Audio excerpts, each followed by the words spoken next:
Mani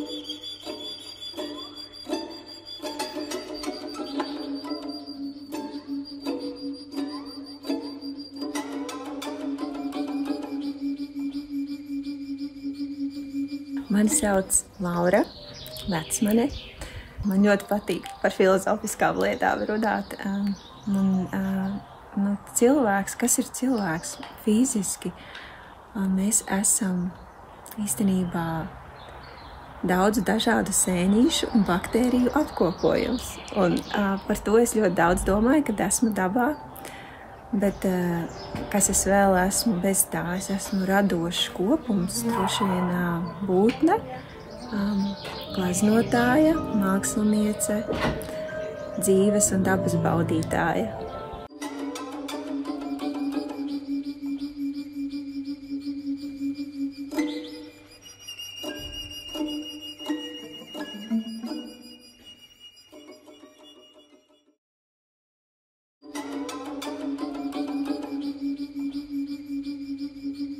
Dabiski tas varbūt ir, tā arī varbūt otrs vārds varētu teikt, kad ir brīvi, jo mēs gribējām, lai vienkārši mums plūst, un mēs sadarbojamies gan savā starpā, gan sadarbojamies ar vidi, kas ir šī pils, un atsaucamies, ko katra telpa tā kā no mums gaida.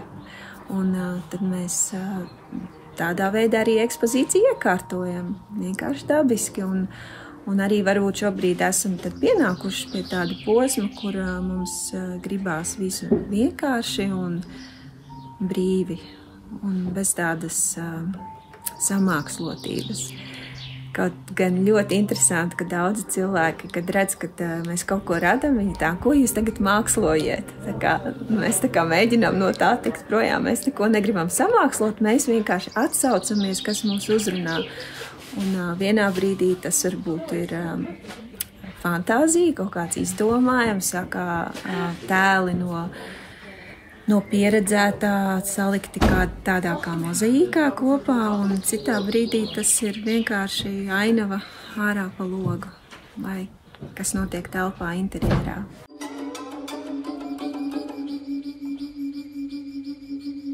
Visām radošajām nozarēm pamatā ir tā viena vienojošā lieta, kas ir kompozīcija, vai tā ir horeogrāfija, vai glezniecība, vai mūzika.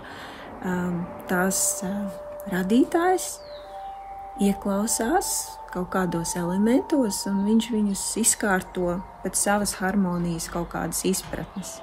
Un tā es to redzu.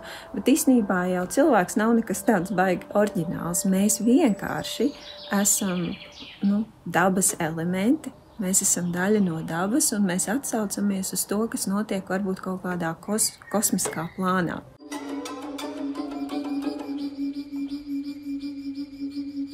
Vislielākā glezna, ko es esmu uzgleznojis, tas ir arī triptiks, bet viņš ir ļoti liels, un viņš ir remēks tā kā Matisa dejai. Un ļoti interesanti. Es viņu uzgleznoju, sāku gleznot pirms Covida, bet Covida laikā pabeidzu un arī izstādīju. Un, ziniet, tajā gleznā visi cilvēki ir sadavušies, un tas bija tas laiks, kad visas tā kā aicināja, tur distancēties, un man likās, nē, tas stāsts nav par to, dzīve nav par distancēšanos, visas lietas visu laiku pievelkās, magnētisms ir reāla fiziska lieta, un jo mēs cenšamies viens no otra atrauties, īstenībā tas ir pretdabiski. Cilvēkiem enerģijas savelkās, notikumi savelkās, viss ir, plūdumā un tajā dejā. Un tāpēc es arī to uzgleznoju.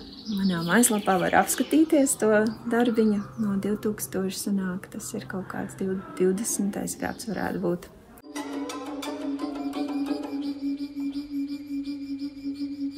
Vakardien tur mēs vērojām performanci ar japāņu papīru, kas tā kā tāds nomests kabata lakatiņš dabā kaut kur vienkārši ar vēju sadarbojoties.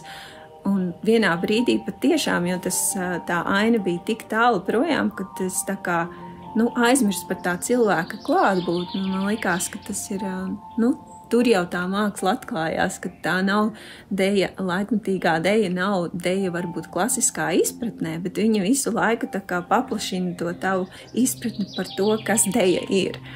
Un, kad tur no sākuma likās, kas tas ir, kaut kāds plastikāts, bet tad es pajautāju pēc tam māksliniekiem, ka tas ir roku darināts papīrs, un arī ar to zināšanu tas vēl vairāk iegūt tādu kvalitāti, jo tas nozīmē, ka tas bija dabiski un tas bija tik organiski, un viņš tik ļoti iederējās tajā ainavā, ka es to izbaudīju.